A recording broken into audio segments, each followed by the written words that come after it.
Hello and a very good day to all. FPL Jedi Show is back.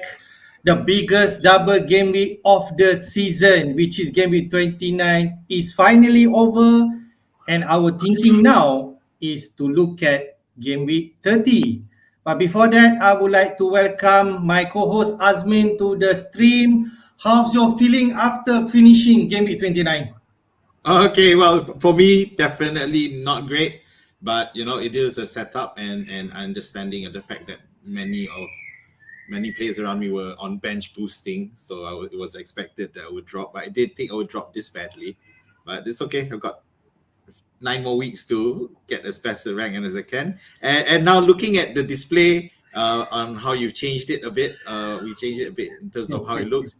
My name looks absurdly long compared to yours. So in relation to that, I'd like to congratulate my co-host on hitting the top 10K, and may he stay there and go into the 3-digit rankings. Yep, thank you, Azmin. That's really a great feeling after finishing Game Week 29. We'll touch a bit on how I performed in Game Week 29. But really, that result of Game Week 29 has propelled me to now at 6,791 in terms of overall ranking. I think that's the highest ranking I've ever been this season, to be fair. And I'm actually really proud of it. And hopefully, I can actually be better, if not to at least most to finishing in the inside the top 10K. Man. Yep, yep, definitely. I think you're there, so keep going. All right, okay, man. Before we go to our talking point for tonight, I think there is some big news that we can touch. What has happened so far inside the game week 29? For sure, we want to touch that two managers has been sacked during the weekend. That's week, which is Brendan Rodgers from Leicester, and definitely from my team, okay, my club, Graham Potter has left the Chelsea, okay, and then those Azmin maybe later can comment that is inevitable in terms of results. The two clubs has not been performing. Graham Potter, even though at the first time when Chelsea appointed Graham Potter replacing Tuchel, was very optimistic with the long-term project that our new order Todd Bowley mentioned. But I'm a bit disappointed, to be fair. Maybe most of Chelsea fans are really relieved when they heard that Potter finally, okay, has left Chelsea. But to be fair, in terms of Todd Bowley thinking when he appointed Graham Potter is for the long-term project, and he should. I don't know. They have definitely some mixed opinion on this. But for myself, um, I can still remember where Arsenal stick with Arteta really painful, like 3-4 years before Arsenal come to this really good season. Graham Potter did not really had a season of himself, right? So and he left the club after nearly 7 months in the job. So that's the story for Chelsea. What do you think, man?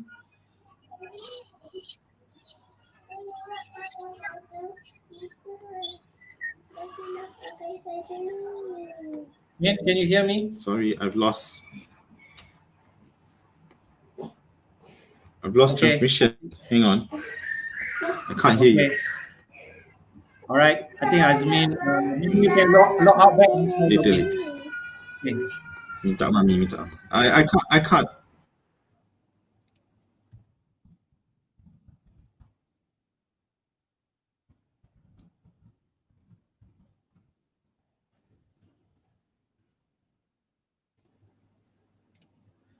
Okay. I think we lost Azmin there, and hopefully he will be back soon. Okay. Let me check.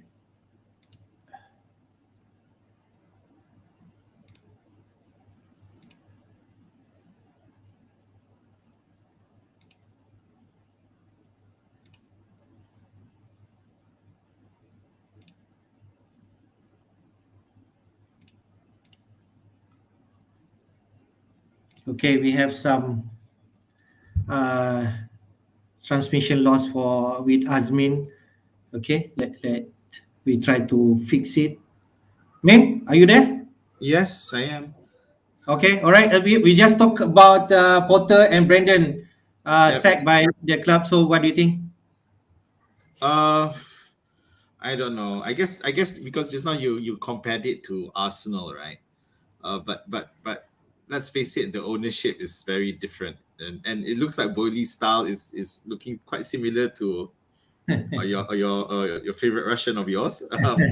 So I don't know. It's tough, and it looks like it was clear that Lampard was appointed as interim Yep. manager. Yeah, so Just that's appointed before we came to the streaming. Yep. Really yeah. hot news. Mm. Yeah, so yeah, I mean, look, to be fair, when Lampard first came in that first season, he did quite well with the players he had, and he also he brought in you know brought in some fresher faces into the team. So yeah, I mean, I think I do start to wonder, maybe Lampard is that type of manager who can do better with more higher quality players. I don't know. So we'll see. Let's see how he does, because I think he will do well for this, for the rest of the season. But of course, as usual, he has to manage some strong personalities in that team. Yep. There's the likes of Kepa, of course. Yep. So So with this, I mean Potter sacking, right? What happened in terms of Chelsea lineup is going to be a bit vulnerable, right? In terms of whatever that we having Kepa, Chilwell, Havertz, or you have him, right? So we are worried of their position, but we soon will know when we're going to see Chelsea lineup this weekend. All right. So I think that's important news that we want to share in this stream. The other news, mate, I'll touch a bit in terms of Fulham manager and Mitrovic, who has been announced on in terms of their banning. Mitrovic will be banned for each match, yeah. and Silva will be two-match touchline ban. So what do you think, mate, in terms of well, for Mitrovic, that means he's left with two matches, I think, for the rest of the season, which is towards the end, and by then, Fulham's more or less final placing may already be yeah? determined by then. They fully survive or will be in right, not in the relegation battle, right? No, no, no. There's no issue about survival. I think Yeah, they're all good in that sense. They're not an issue. But it is frustrating because you had thought that Fulham were looking like they were going to challenge for Europe, and unfortunately that is definitely going to be derailed, and it will be a problem because they don't really have a great replacement for Mitrovic. So yeah, it remains to be seen what happens there. all right, There's all one. right. There's one other. Isn't there another manager? Not just that. No, Brandon Rogers. You're talking about Brandon Rogers, is it? Yes, that's right. Leicester Did we? also moving his manager. Yeah. Oh, Mm. you did mention that just now. Okay, I must have Yeah, missed yeah. it while about Mm. transmission. So yeah, Okay. that's another big thing to to holders of Madison. Let's see what happens Yeah. there. Okay. I would like to welcome Rakan IPL to the stream. Okay. Thank you for joining as always.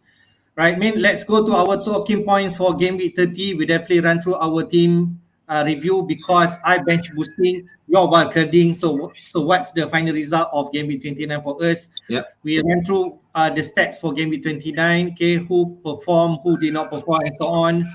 We then going to touch on what to do with Haaland because I think both of us do not have Haaland in game week 29, and Nope. most of the media also has actually moved him on if they say in game week 30 and did not play, and then maybe because of the doubtness in terms of his availability in game week 29, so people are not bringing him in. But what happened in game week 30? Is he essential to bring him back? Okay, that's the hot topic for this week. And we then go through points prediction for game week 30, who are expected to score big this week. It's a single game week anyway for this week. Yeah. Game 30 fixtures, the captain pick, and also our transfer plan for this week, mate. So I think let's jump straight into our team results. Yeah. Min, you wildcarded, you got 85 points. Sadly, you dropped a bit in terms of rank. I wouldn't say a bit. It's quite a bit. But mainly I don't know. I was looking at it and looking at at the teams, and while I expected to drop in rank, I did not expect it to be that much. But when I look at the teams, I've got, Shaw was unlucky. I think most of us had him. Trippier, of course, if anyone had captained him, is great. I captained March, and the reason I captained March was simply because he was rested throughout the international break, so I thought he'll be fitting to do Yep. well. Logical thing to do. Yep. Yeah, but I think but in the end he scored lesser than the most popular captain, which was Rashford, who, despite blanking in the first match, came back and scored a goal and made off with, I think it was 2 bonus points towards the end of the match. Yeah. And I guess with Mitoma is fine, no issues with Mitoma. So I had Salah, who also scored and more or less did what I thought, but I didn't expect him to be benched in the second game. For me, the biggest disappointments were, I guess, Saka and Martinelli, because I expected Arsenal to trash Leeds. Can touch a bit about Saka? I think we heard, I think there's some scuffle news in terms of Saka not starting, right? That's why some content creators actually did a last minute transfer of Saka, who actually had that so-called news, okay, about Saka. But apparently for us, or maybe for myself, I actually do not stay until the end. So and then we had him, and he actually did not start. He came in and only scored 1 point. So that's what it is, man. It's out of control. Yeah, I think that was something that I wasn't really around during the deadline much either. So I'm not too fast because it would have been work for me because I was wildcarding, so it wouldn't be an issue. I wouldn't spend any points getting rid of him. But no, I wasn't there, and consequently I missed out on changing that player. But that's fine. Okay, other than that, Ferguson, again, another player who ended up disappearing for the first match. And but but he came for a second match and scored, so I'm very confident with him, and I see no reason to change him. Although, to be fair, Welbeck did do well in the first game, but I think longer term, Ferguson is your long-term future pick, and I think I expect him to see a lot more minutes. Ings was the disappointment. Started one match and didn't start the other, and Isaac actually did better. And it was a toss-up between trying to choose between Isaac or Ings. Unfortunately, I chose the wrong one. Raya did his usual save as many goals as you can and get bonus points. Even though the first match was a 3-3, but in the end, he still scored equal to Kepa. And finally, TAA and Emerson, whom really are just for long term. In view of the blank weeks. So there you go. So not great, but hopefully now that my team is set, of course, Shaw getting injured. We'll see what happens there. But I was going to plug in TAA most likely anyway. So it's not a big deal. So again, the biggest issue moving forward is how do I have enough funds to bring in Haaland, so we can talk about that. So wow. Okay, that's really great. Okay, you already had at least your structure in terms of Gameweek 34 in thinking. I can see that Salah is there. Okay, but the Manchester United asset are not there, so that's another thinking that you will actually. Shaw's there. So, to be fair, you should have got a clean sheet because the second game Manchester keep a clean sheet against Brentford. But sadly, when I ran through the lineup again, Shaw actually sub out 37 minutes or something like that, and he only he yellow carded. That's why he only got 1 point, because he actually from last week. So that is really unfortunate to tell the truth, right?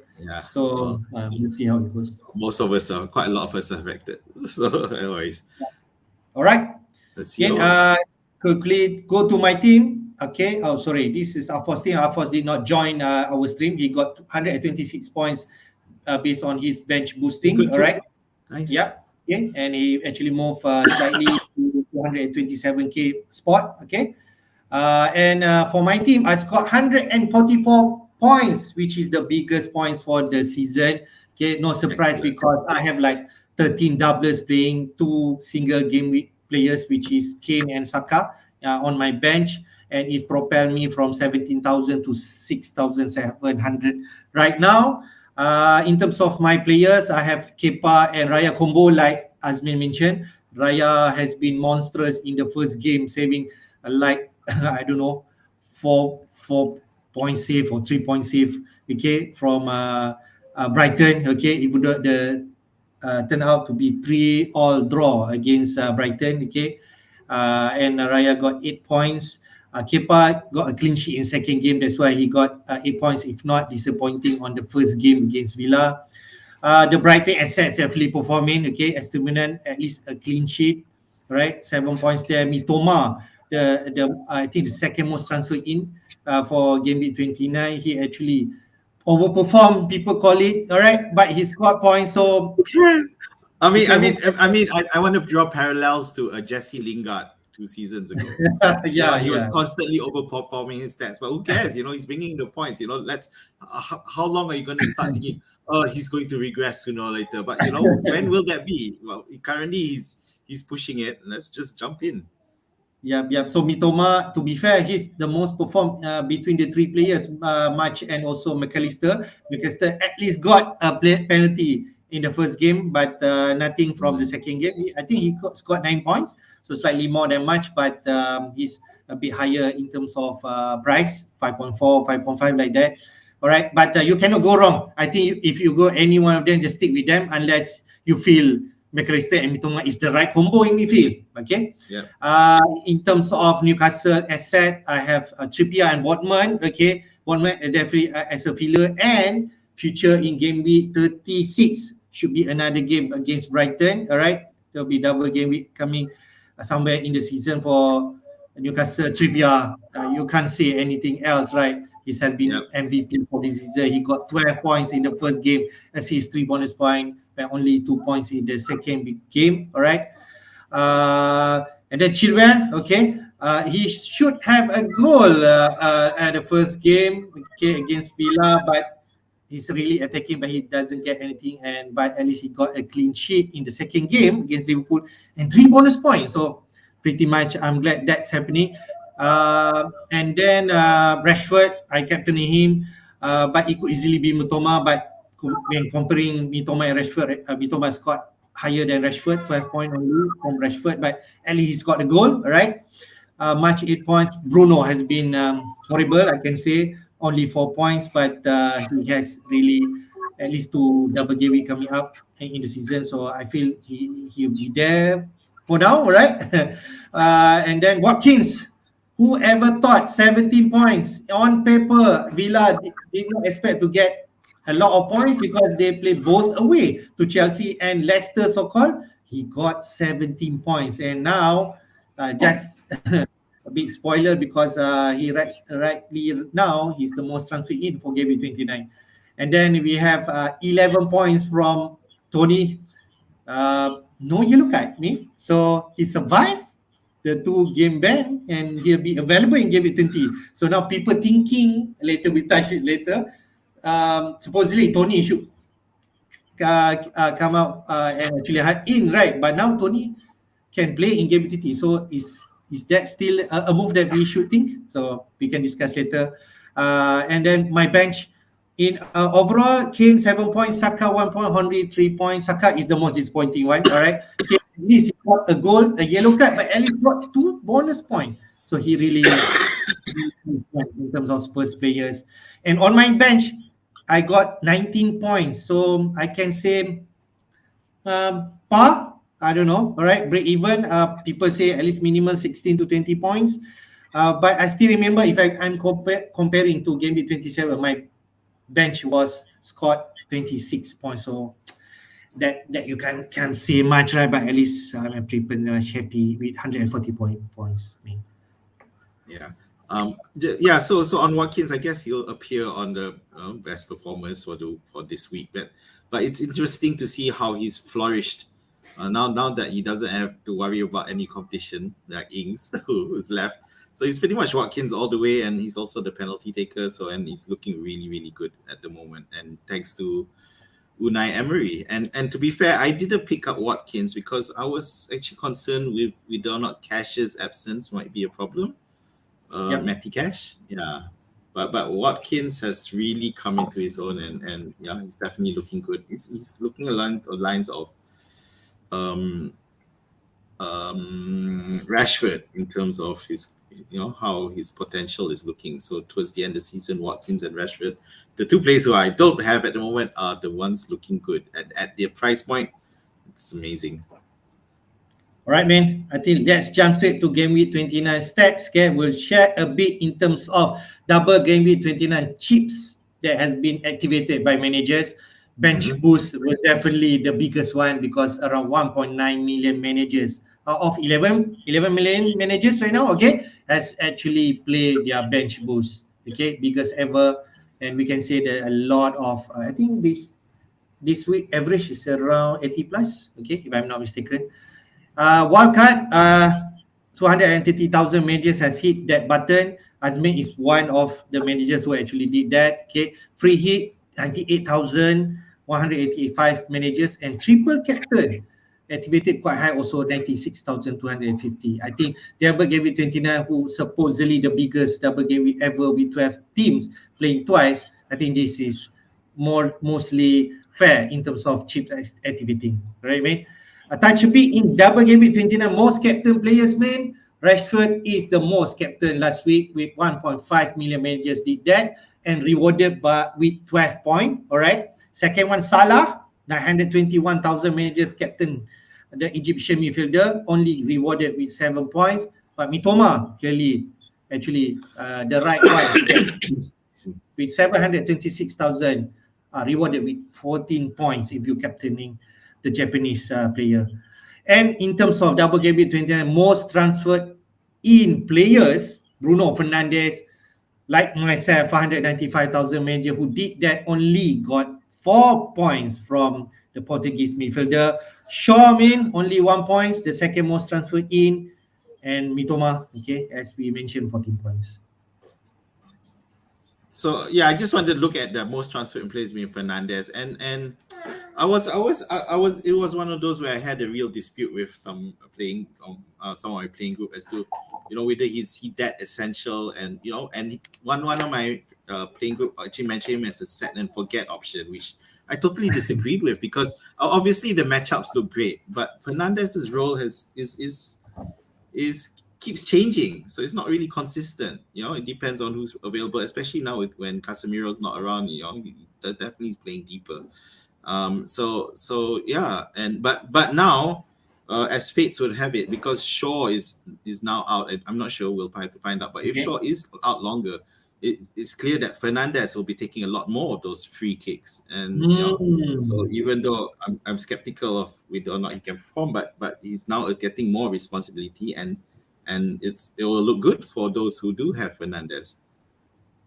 Okay, all right, man. Just touch a bit since you're talking about Bruno playing more deeper. The stats here, expected XGI when Bruno playing Newcastle is 0.12 and Brentford 0.21, so quite low in terms of Bruno production. So that's actually stats did actually tell you bit what you mentioned, Bruno. But maybe we wait Casemiro return back. Give it 31, is it?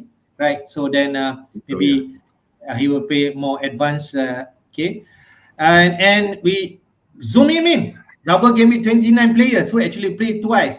Top 10 performers, right? Okay, man. But before I go to this list, man, okay, I touch a bit in terms of teams.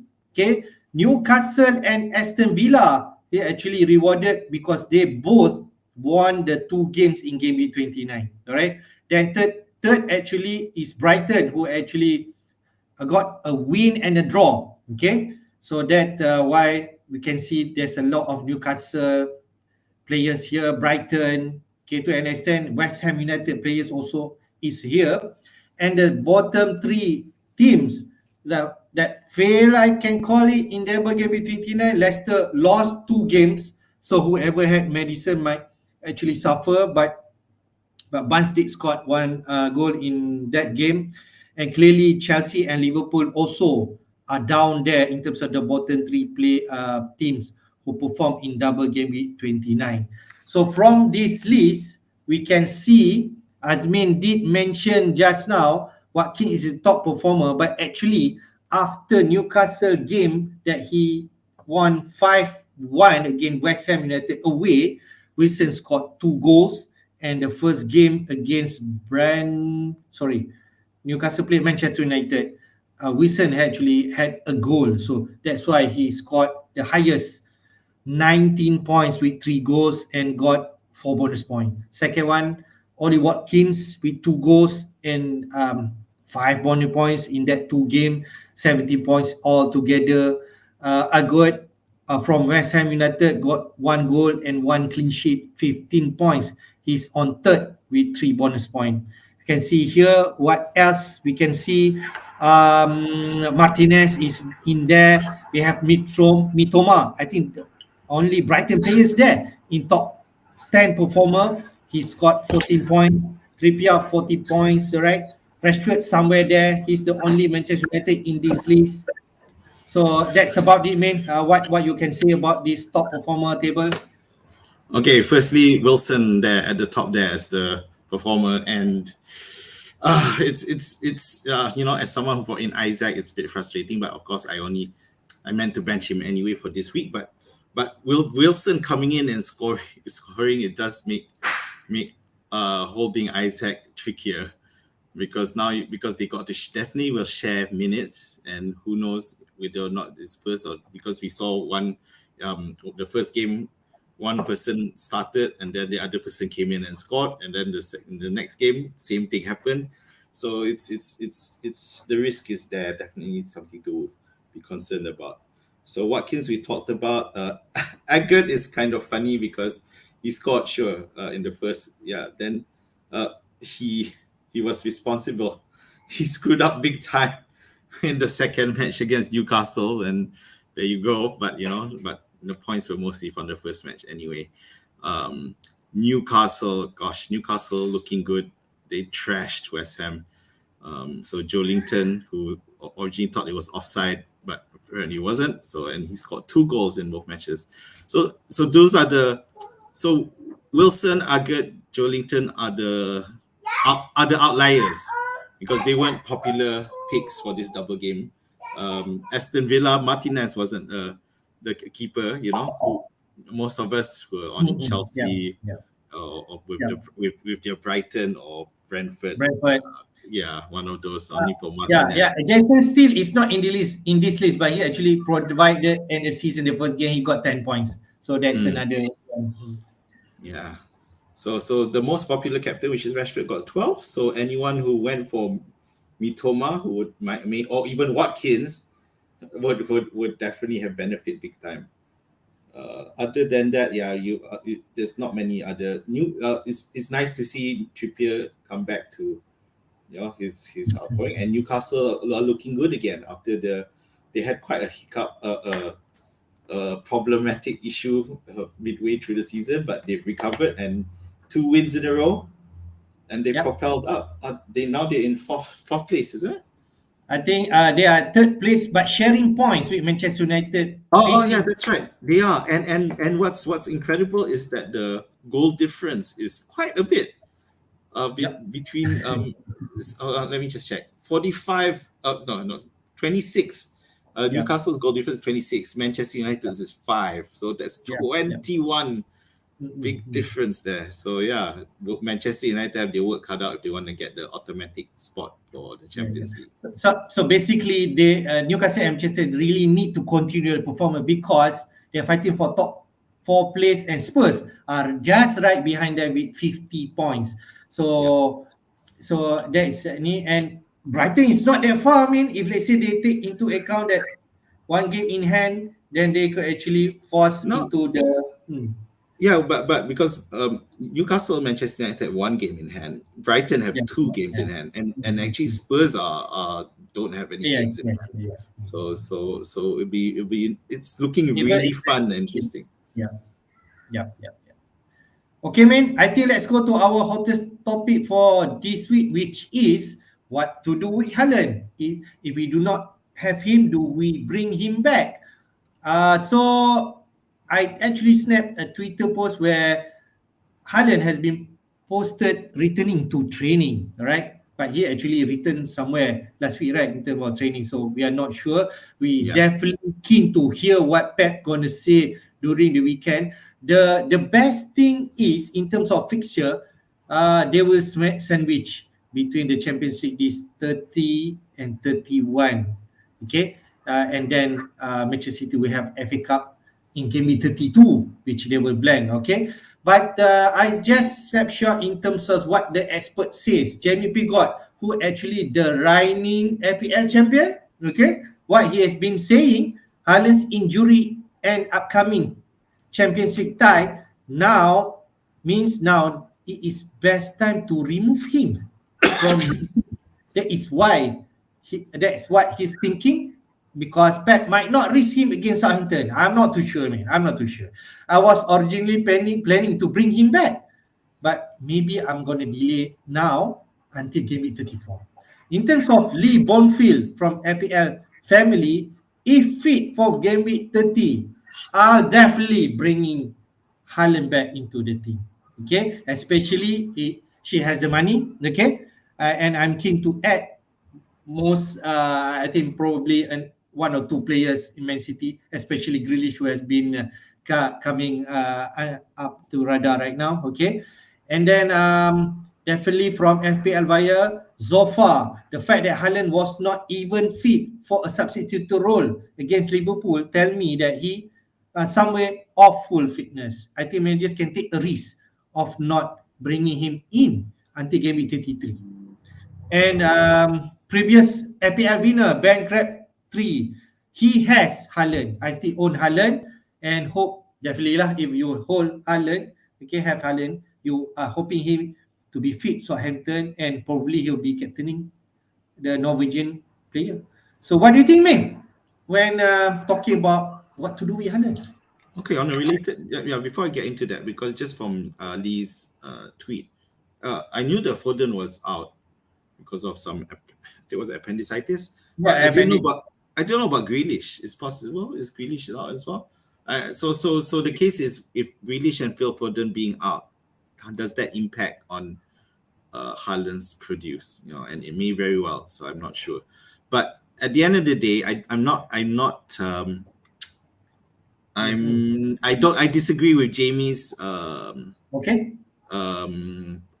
thoughts on the matter, because I think that Southampton is a perfect place for him to start, maybe not play full 60, but just to get him back in and score a goal or two to get his confidence up, and then withdraw him so that he'll be ready for the Champions League. So even though he didn't play, he wasn't on the bench, which was mentioned by Utkash at the bottom there.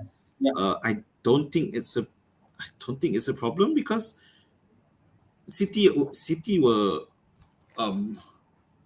only played one match anyway. So that's during the weekend. So it's been some time now, and we know that they can be fit. So I don't think it's going to be an issue.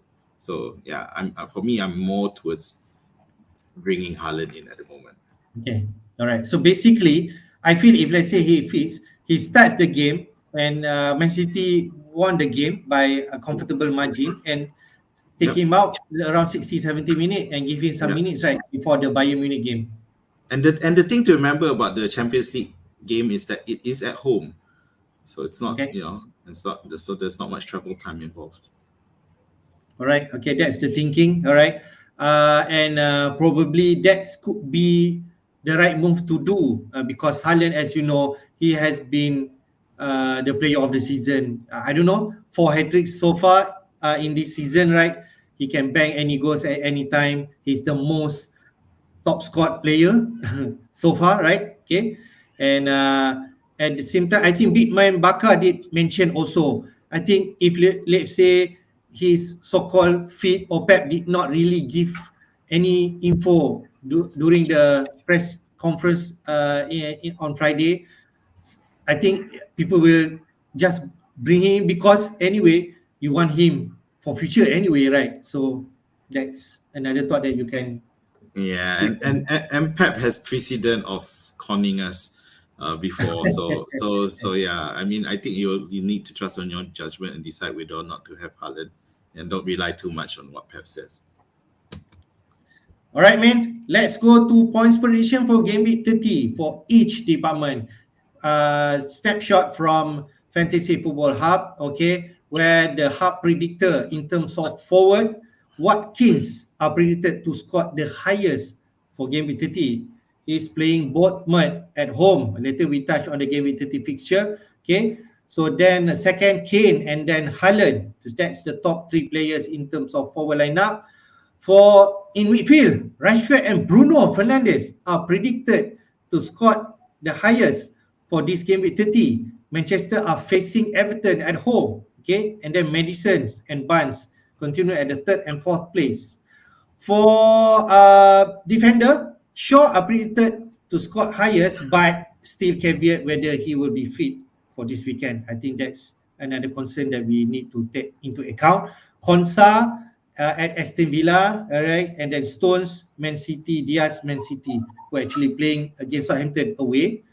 And then in terms of top goalkeeper, Edison are the one. Then second, De Gea, and then Martinez as the top prediction in terms of goalkeeping department. So what do you think, man, from this points prediction? Do you agree with this? Well, there's a lot of data to look at here. But some of the data needs to be thought of in light of the current circumstances. For example, Chelsea and Leicester players in the wake of the management changes. Yeah, so definitely something. Yeah, and of course, you know, this didn't take into account because Shaw might be out, for example, and so again, that's another issue. But otherwise, otherwise it's looking pretty straightforward. And again, although I still again disagree. Okay, Rashford at the top is fine, but Fernandes not so much. I'm just not convinced with Fernandes at the moment, and but otherwise it appears quite on point. Okay, all right.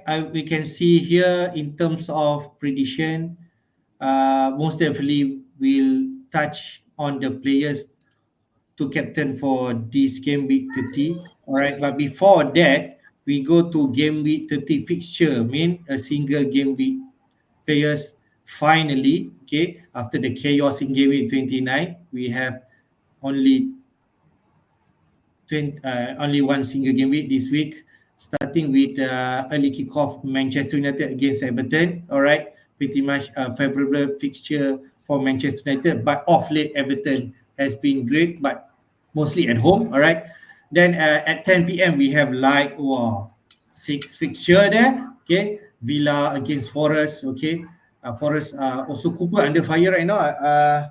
That's what the news has been saying. All right, but Villa really on form.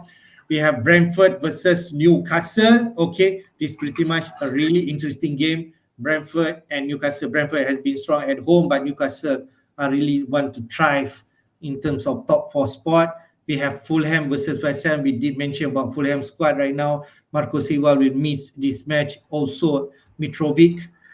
And West Ham really under fire right now. Moyes, especially, they lost 5-1 at home against Newcastle. And West Ham are in the bottom three right now. Yeah. And then we have Leicester, who also in the bottom three right now against Bournemouth. Really relegation battle. I think there's like few points are separating like 10 teams, right? So anyone who wins can jump in straight away out from the zone. We have Spurs versus Brighton, another critical match. 5th and 6th place. Spurs are gunning for top 4. Brighton really want to push there also.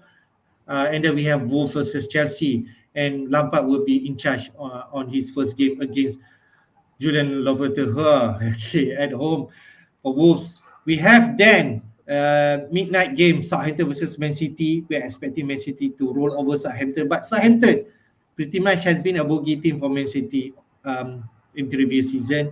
Leeds versus Crystal Palace on Sunday, and then we close off the biggest match of the week, man. Liverpool versus Arsenal. So okay, firstly, I guess on West Ham, they aren't in the relegation zone. They're actually on the 15th spot. But okay, all right. But in terms of points, they are tied 15 to 18. They are all tied on 27 points, which just shows how tight the relegation battle is. So they could, and just any loss and they slip back in. And it's I mean, in a way, it's good for the Premier League. It's good advertising because it shows that they can fight. They continue to fight. There's no team that has just dropped so much that it's already almost confirmed to be relegated. Any team can go up again.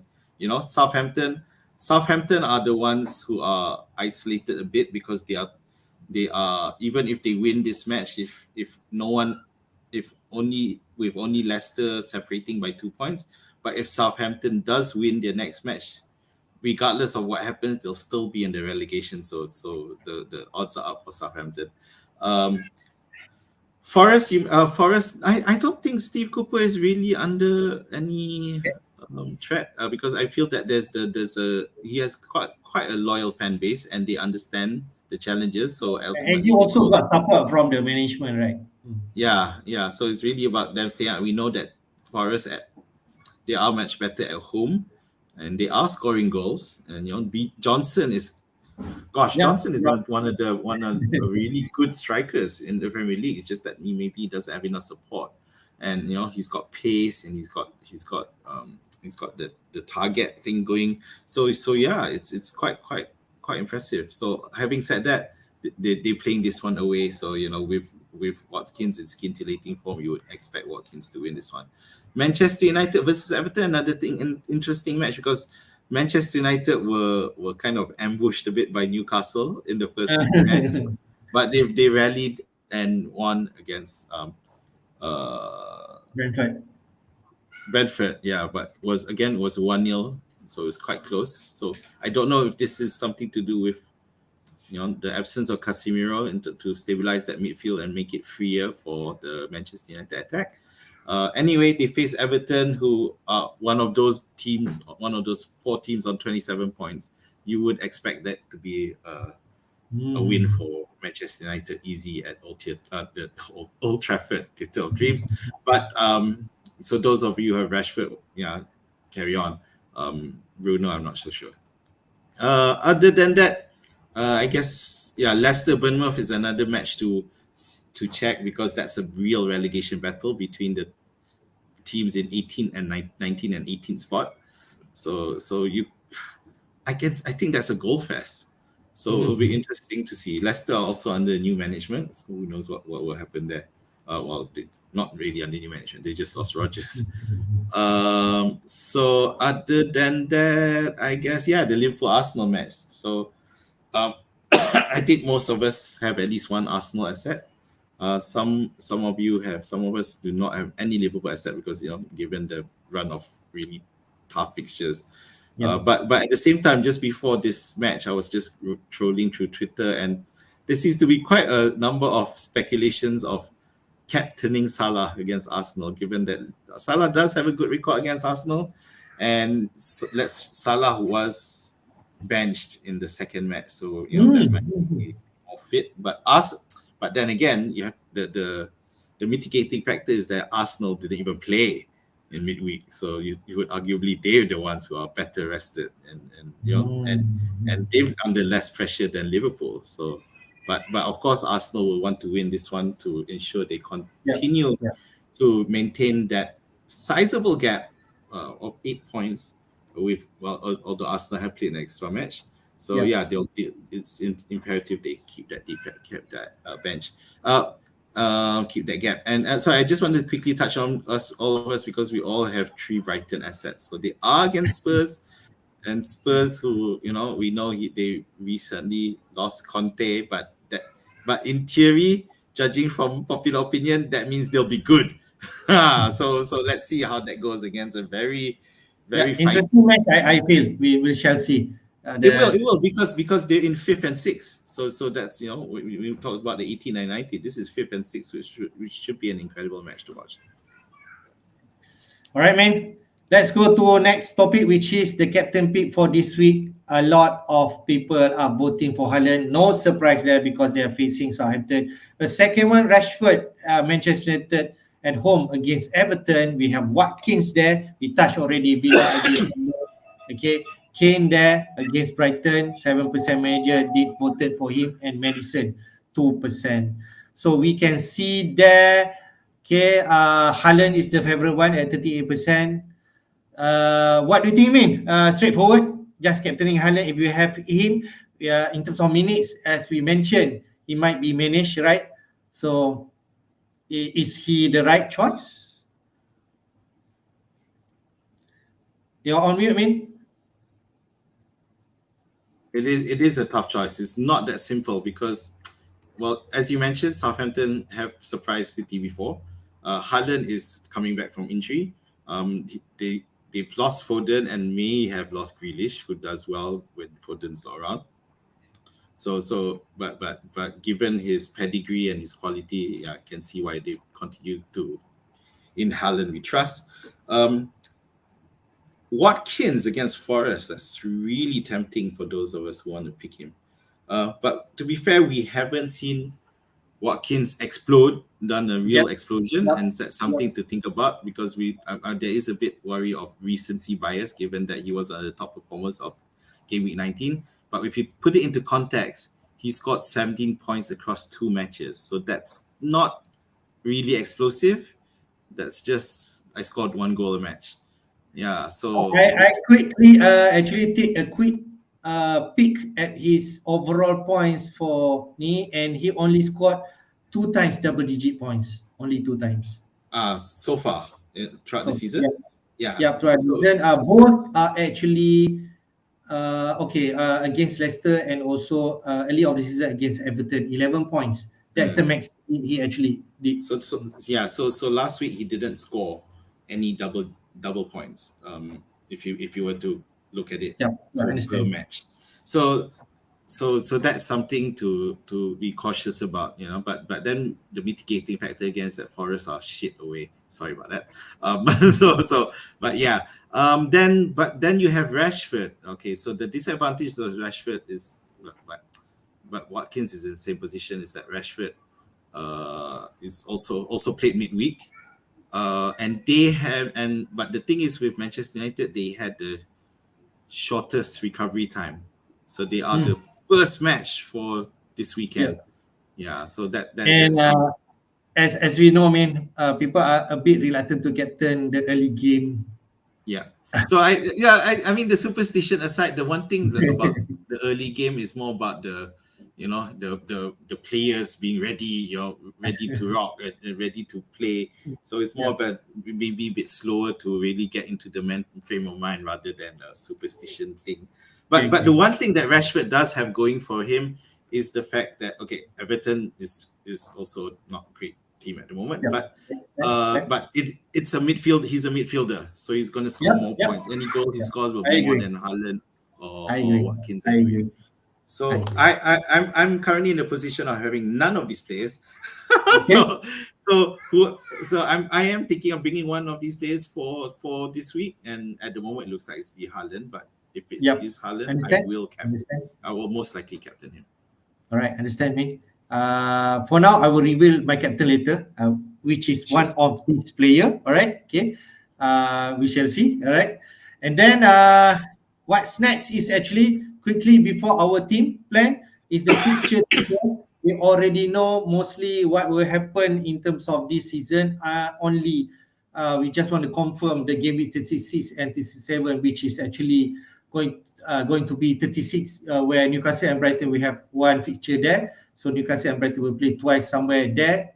Most probably, and 37, the 2 matches have been postponed in game week 34, which involve Manchester United, Chelsea, Brighton, and Man City will actually pop somewhere there. All right. So in terms of fixture ticker, in terms of difficulty, we can see them in Liverpool on top in terms of fixture ticker going throughout for the season, because they definitely going to play going 34. Both at home, we have Leeds and Forest and West Ham have been woeful right now. Coming to game week 34, only the toughest one we can say Arsenal. Then after that, high flying for Liverpool. Second, Crystal Palace. I'm not so sure so much in terms of their performance, but Roy Hodgson are there. Maybe he can keep it tight in terms of their defense and just get the ball up front for Zaha, the likes of Olise, Eze to score. Maybe Fulham is also there, but game week 34 we can see there the 2 toughest game, Man City versus Liverpool. So and then Mitrovic are not around, so I'm not so sure whether we will entice in terms of Fulham player. The bottom 3, Arsenal do not have any more double game week. Southampton also, and Chelsea. Wow, because he's going to blank in 32. No single game week in 34. What do you think, man? You're on mute. Yeah, so Liverpool have quite a few things going for them, which is the fact that they have the best fixture list. They also have no other competition to worry about. But I don't know why I keep using the word mitigating factor right now, but fine, here it is. The mitigating factor for Liverpool right now is the fact that they're not in great form. They're very inconsistent at the moment. So at the moment it looks like they do better at home, but even then, it's still questionable.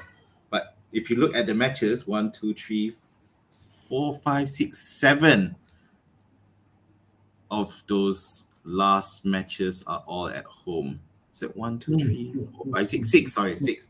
6 matches are at home, and the ones that are away, which is Leeds, West Ham, Leicester, Southampton, are all in the bottom half of the table. So that's really looking good for Liverpool. So something to consider. Yeah, Crystal Palace, I have no faith at all in terms of fantasy points. You expect them to keep it tight. So maybe you want to consider.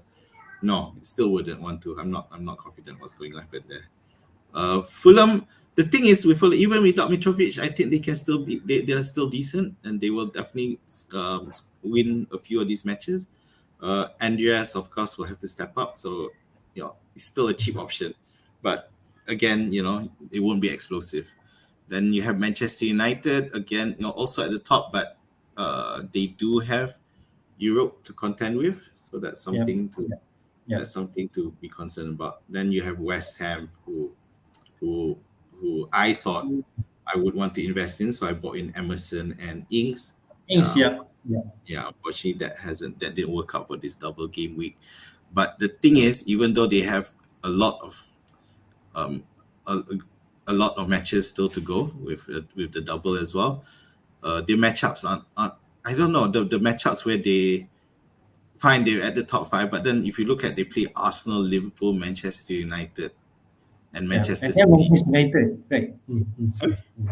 Yeah, City and United, yeah. Yeah, City and United back to back. So I guess the fact that they're playing a lot of bottom teams like Bournemouth, Leeds, and Leicester, but it's quite well. I don't know.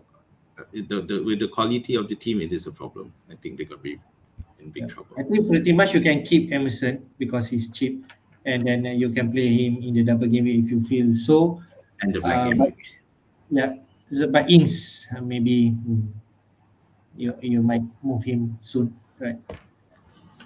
Yeah, he might go for Haaland. Okay, man. Let's straight jump to our team. Okay. Which is your team, man? This is your team. Yep. So as we know, Shaw is injured, but well, maybe he is, maybe he isn't. We'll find out whether he's fit. But either way, I'm fine because I will most likely bring in TAA. I know they're playing against Arsenal, but I think he can score a few points and do decently, and just move to the 3. Yep. So the 3-5-2 would the thing is, I will probably sell either Isaac or Ings, and I can either of those two will be enough for me to bring in Erling Haaland.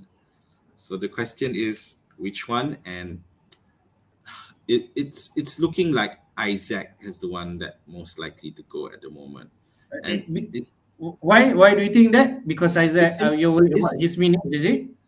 It's simply for security of starts. Now, I know Ings didn't start this game match, but I think when it's just one match at a time, then Ings will be more secure.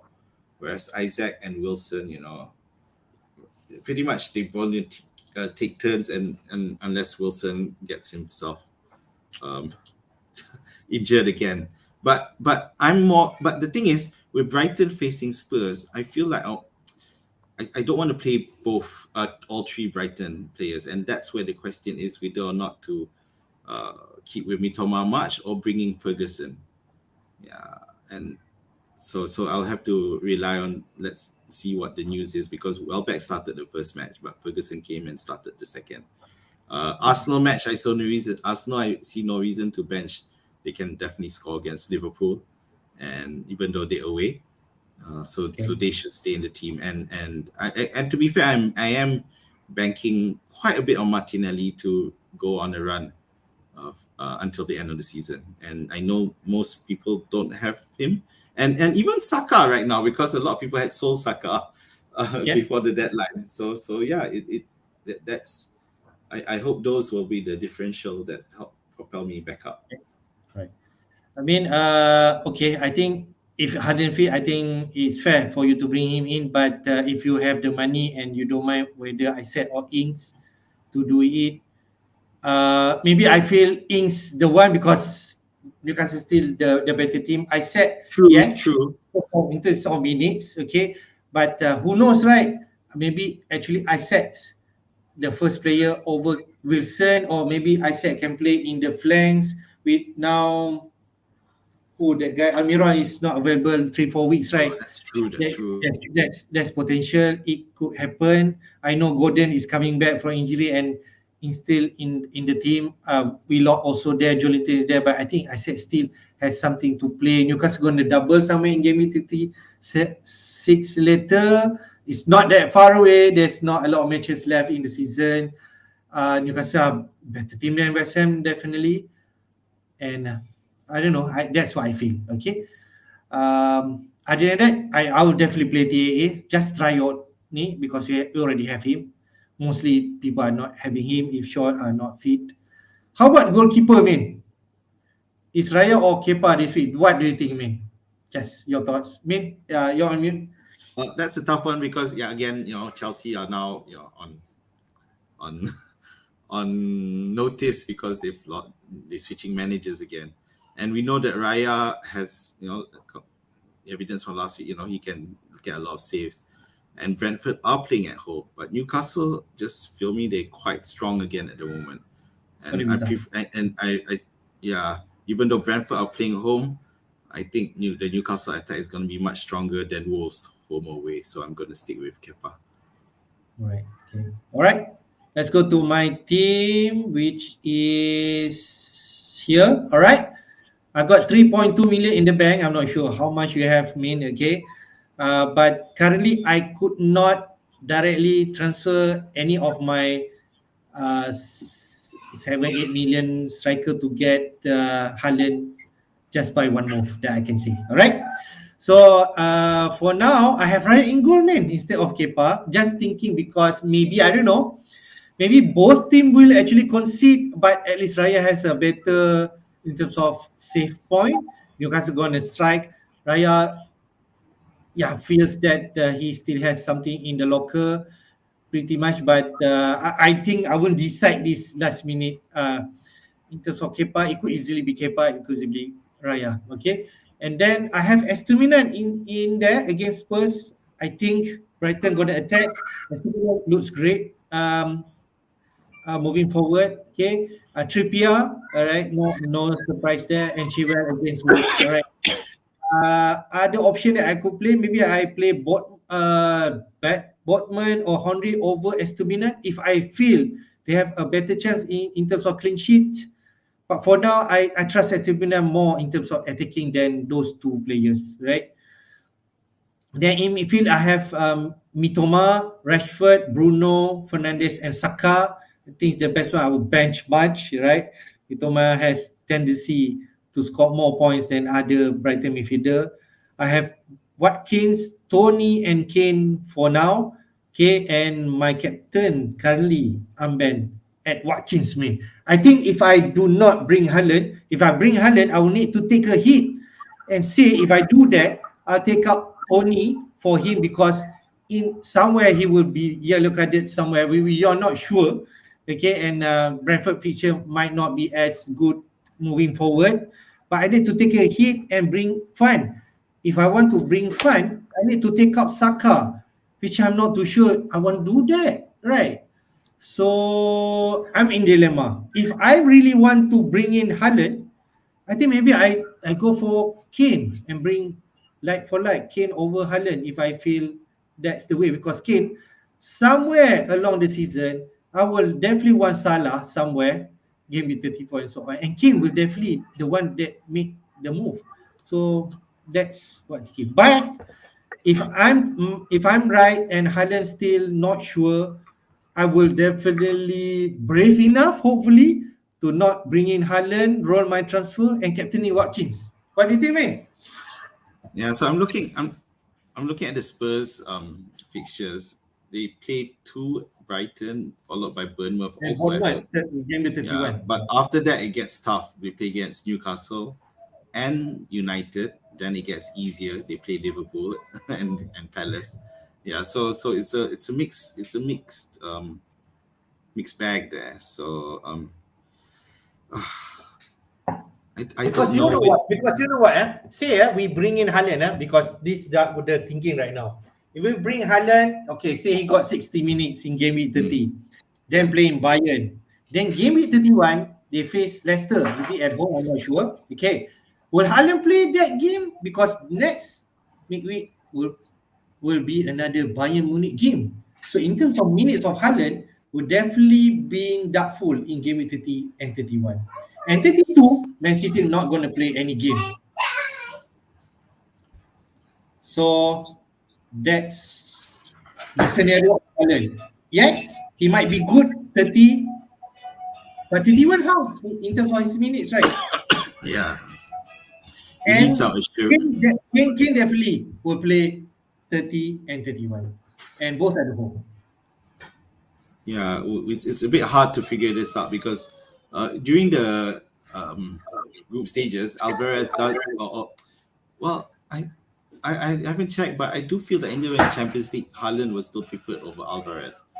So now, so it's the case of how much um, trust does Pep have in Alvarez to substitute for what's his name, Haaland. So the thing is, City do have another competition, which is Manchester, the FA Cup semi-finals. Yeah, so I'm looking at that and I'm thinking that that's where that one definitely Alvarez will play. So the question is whether or not Alvarez will also play the Manchester City versus Leicester, which is at home. So it's quite likely that Pep might feel confident enough against a relegation side to not play Haaland. So it's a really tough one. Really tough. It's hard. But It's hard. I will put really on top because the fear is there. Okay, I think he's currently at 70% ownership. Okay, still high, and let's say Haaland could easily explode, and you know what will happen, and it could actually easily destroy my rank. All right, but Yeah, I because also yeah. because the problem is because you have to take a hit, and that's where I'm not convinced. If you didn't have to take a hit, I feel it's straightforward. But Yeah, if because I do not take a hit, I think Kane need to go and then just bring in Haaland. But yeah, Kane, yeah, because Spurs pretty much Kane is their goal scorer. It's like Tony, I guess. okay. It's very much very heavy reliant, and I guess Watkins to a certain extent now, and Rashford for Manchester United. These are the symbols for the respective teams to go, where goal scoring is concerned. So, uh, yeah, I don't like the selling of Kane for Haaland. Okay, man, we shall discuss again in our deadline stream. Right, let's go and get some question, man, before we wrap up. Sure. There's a lot of Yeah. questions we touch where we feel that we can count. All right, man. Talking about Haaland, like again, Rafa Abi mentioned, with Haaland uncertainty, we still pending team news from Pep. Who should I buy, Haaland or Kane for Tony? Is it? Yeah. Looks Yeah. like um Haaland has a Champions League problem. Kane has a new manager. No, but Interim manager. Yeah. interim manager thing. I can't answer this. It's hard. I think insecurity of starts appears to be Kane, but Haaland's explosiveness can't be downplayed. So Haaland by a bit. Yep. Okay. And then next one with Lampard hired. Okay. Mount a good one. We know Mount is a blue-eyed boy for Lampard. If he's fit, I think maybe he will start because we need a goal scorer and Mount, to be fair, can be actually an important figure to bring him back. So that's what I feel. But in terms of bringing any Chelsea asset right now, it's a no-no to me because we just unsure what Lampard lineup will be. I think wait and see. I think if you consider the fact that a lot of those who are carded back into the majority, and now they also have added Chilwell, so you've already got Kepa and Chilwell. So you want to bring in another Chelsea player? I don't think you need to. But if you don't have those two, then sure you can consider. For me, I'm again tempted to wait. Don't expect to see it Yep. suddenly do amazingly. And Mount has been in poor form, so who knows how that will go. So I suggest to wait and see. Okay. Mat Kilau ask Haaland boleh main dah ke? We are not sure. We will see the team news in Friday. But he's been pictured during training and most probably he could actually play some minutes. Rakan FPL mentioned Martinelli will face TA this game week. The Brazilian Azmin do have him and looks like Azmin gonna keep. I have both of them, but yeah, I'm keeping TAA mainly for the set piece of attacking ability. But Martinelli has embarrassed TAA before he can do it again. So keep. Yeah. Brighton fixture not so good. The next two, I think against Spurs and Chelsea, as Milan, 2 wins, good move. Villa had gonna play, yeah, and then against Newcastle at home. I'm not too sure on that. Is this a wise move? But what do you think, man? I'm not sure. I don't think it makes a difference, to be honest. Because I don't think Brighton are that worried. That I don't think they're affected by fixtures, given the form they're in at the moment. Yeah. Okay. But yeah, so if it's a transfer, I don't think you need to. If it was if Mings was on your bench, then sure you can do it. But otherwise, I don't think it's worth using a transfer on. Yeah, Brighton can do well. They play Chelsea the next. Yeah, even that's away, but Brighton away, I don't think it's an issue. They do well. We already touched the goalkeeper dilemma. Most probably Kepa Raya is the debate for this week. Azmin goes for Kepa. I feel Raya at home. I think really 50-50 call. You can go wrong or you can be right in this selection. Right. Does the Newcastle attack against West Ham the other day, does that not scare you? It scares me. Yep, the 5-1, right? Okay. Yeah. They were playing away. They were playing at sorry. No. They weren't. Brentford at home. Okay. Yeah. Brentford at home. My thinking is Raya will make a lot of save but concede some of the goal. No. I was right. Yeah. Newcastle were playing away to West Ham when they trashed West Ham 5-1. So now they play away to Raya, away to Brentford. So Brentford, it kind of scares me. Anyway. Okay. All right. What else? Okay. I said, Wilson, we just weren't sure, right? Because Wilson's come back, played one game, and then but he actually not played the full game, right? 60 plus. He's been subbed off, right? But he scored 2 goals, so that's why. So I think that's a really good problem for Eddie Howe.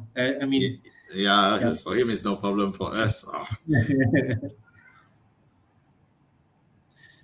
people talking about Grealish, Mahrez. For now, I think we stick with one Man City player and then see how it goes because really packed fixture Man City coming up, and then when the Gameweek 34 come in, when Man City play double, then we can consider any of the asset. One midfielder, one defender if you are sure of them, and maybe at that point actually losing to Bayern, right? We just won't. We won't, sure. And also check on injury news because apparently Grealish might be out. I don't know. You can check that. Last question before blank Gameweek 32, Man City versus Southampton, Leicester, and then Liverpool versus Arsenal, Leeds. So if let's say had a chance KDB or Salah to bring him in, if Bruno is not in the conversation. Oh, that's because you probably already have him. Salah all the way. Liverpool have nothing to worry about, and KDB, he's been quite inconsistent this season, so it still goes Salah. All right, man. We come to the end of the stream. 1 and 12 minutes. We already streaming, man. So, Gameweek 30 deadline will be on Saturday, 8 April at 6 p.m. Like Gameweek 39. Hopefully, we'll do some deadline stream. We apologize for because we missed last deadline stream. I think has been also been away. I've been busy with my work also. But hopefully, we can be back this week. Yep. Thanks. Yep. So your last word, man. All the best. It's not too far away because we stream one night later. So, but we should get a lot of injury news on Friday. So watch out for that. Yeah, I think we will be paying attention of this team news, okay? Because definitely the one team news that we're looking at, what is Pep going to say? If he did not share any news on Haaland or give certainty that he's going to play, I think there'll be a lot of strategy of players whether Haaland to bring him in or not. Okay, but until then, I'm just happy that City do not have the early match because we know what happens when they have the early match. Yep. So there's no crash. pressure. So based on the news that we're gonna get on Friday press, then we'll decide what our move will be.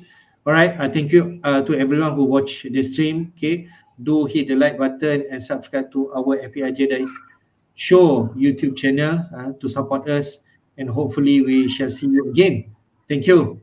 Take care. Bye bye. May the force be with you. Always.